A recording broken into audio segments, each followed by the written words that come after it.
Hi guys! Today I'm going to be sharing with you my earliest pregnancy symptoms from weeks 4 to week 6. I previously posted a video on my earliest pregnancy symptoms during the 2-week wait, so be sure to check that one out. I'm really going to try not to ramble on. I feel like I tend to do that, so I'm really going to try not to. At the time I'm recording this, I'm currently 9 weeks, 6 days pregnant. So I have everything written down on my phone that I'm going to reference because it's been a couple weeks since all this happened. But I'm going to take you from our first positive pregnancy test, which I would have been exactly 4 weeks pregnant, through week 4, 5, and 6. And week 6 is when we had our first ultrasound. So let's just get right into it. If you watched my previous video on my earliest pregnancy symptoms during the 2-week wait, you'll know that from over the weekend, from my first beta to my second beta, which was a 4-day span, it was a Thursday to a Monday, I started to feel queasy whenever I got hungry. So from that point is where I'm going to pick up now. And I'm not going to go day by day. This is just going to be generally throughout the whole week what I was feeling or experiencing. After the first beta, that queasiness feeling just completely went away. I didn't feel it again. I don't know if maybe just the sudden change in hormones with my HCG level rising, if that's what was causing that. My first beta was 218 and my second beta was 1,412. So maybe that sudden rise could be what made me feel a little bit off. But after that, it never came back. Everything that I've read, people say, my boobs are sore, my boobs are sore. That's like your number one sign that you're pregnant is your boobs are sore. Mine weren't.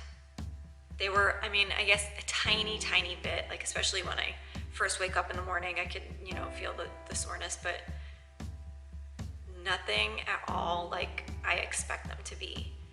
So one day I just woke up and there was no soreness at all, none. So that coupled with not feeling queasy, I started to panic. I started to think the worst, like I typically do, and I thought that things were just going downhill.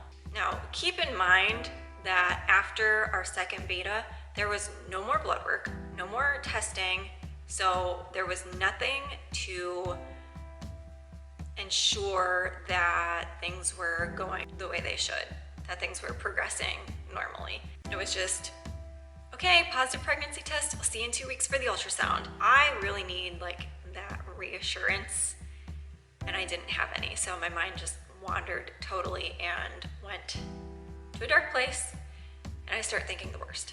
I have written down that I had a couple days of worry and panic that it would be another chemical pregnancy because of my lack of symptoms. So that was during week 4. And then we went away for the following weekend, a little trip to take my mind off everything and try to relax and just have some time to ourselves and de-stress a little bit. That helped me to feel better by just, staying busy and keeping my mind off of what is or is not happening with my body. One last thing for week 4 is that I downloaded some pregnancy apps to see which ones I liked the best, but then I ended up deleting them after a day because I was so scared that I was gonna jinx it somehow by, getting too excited. I don't know what I was thinking, but I downloaded them and then deleted them a day or 2 later because I was just scared that I was gonna jinx myself and it's too early, and I don't know, guys, that's just what infertility does to you. Okay, so week 5, I still was not feeling nauseous. I know so many people have morning sickness and it's super common, but not me. I was not feeling sick at all, but I didn't really have much of an appetite. My appetite seemed to kind of just disappear. Even if I was hungry, nothing really sounded good to eat, and then I would eat and not feel good afterwards. I just felt like blah after eating. because I didn't have an appetite to eat anything. During week 5, I was also still emotional. There were a couple times when I just cried while talking to my husband, and one time we were just driving like to Target or something, and there was a dog running on the side of the highway, and I wanted to stop so bad to get him in my car and try to save him, but I couldn't, and that made me really sad, so I cried. Of course, I ended up turning around and trying to find the dog again, but he was gone, and I didn't see him dead on the highway, so hopefully someone else picked him up and saved him. Toward the end of week 5, I broke out a little bit on my face. Nothing bad at all, but just a little bit more than is usual for my complexion. It was like right along, my cheek and my chin area. Also, during this week, I felt like my uterus was tight. It felt like if you did, like 100 crunches, how your abs like feel tight, especially if like you stretch out. That's what it felt like to me, like just kind of a tightness in my lower abdomen uterus area. So I think that could be due to my uterus growing, maybe. So not a very eventful week or 2 weeks, but that brings us to week 6. Again, my uterus felt tight some days, and it was during this week that I started to feel lightheaded when I stand up.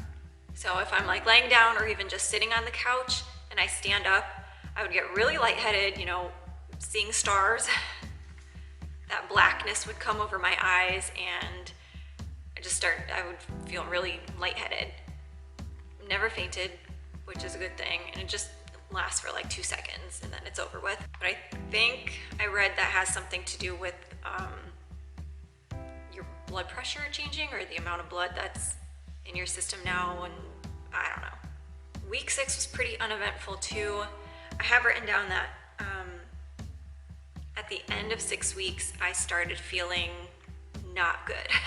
I felt like I was starting to get a cold. You know how, if you're getting a cold or the flu, you're getting sick and you feel cold, and like you can't get warm no matter how many blankets you have on you? That's what I felt like. My cheeks were a little warm, but I just felt cold. And nothing else happened. I didn't have a fever, nothing like that. Just for 2 days, I think, I just felt not good like that. I don't know if that's related to pregnancy at all. Probably not, but it's something that I was feeling, so. And then 6 weeks was a really big week for us because we saw our baby for the first time. We had our first ultrasound and we got to see baby. Baby's heart rate was 132. It was obviously still very small, about the size of a grain of rice. Everything was looking good, and I was so relieved. That 2 weeks from the positive pregnancy test to the first ultrasound felt like an eternity. It was so stressful because, like I said, there's nothing reassuring me that things are going how they should, especially not having many symptoms. Seeing the baby on the ultrasound was amazing. So to recap, my main pregnancy symptoms during weeks 4, 5, and 6 were I was emotional, I didn't have an appetite, my appetite kind of disappeared, and I had a tightness feeling in my uterus. I know, pretty uneventful, but not everyone feels every symptom in the book, right? Let me know in the comments if you had a lack of symptoms during your first couple weeks of pregnancy too. I'm really curious if I'm a strange one or if it's more common than people think to not have symptoms. Thank you so much for watching. I'll be doing more pregnancy updates in the future, so be sure to subscribe to our channel if you're not already. Thank you to everyone who is, and we'll see you in the next video.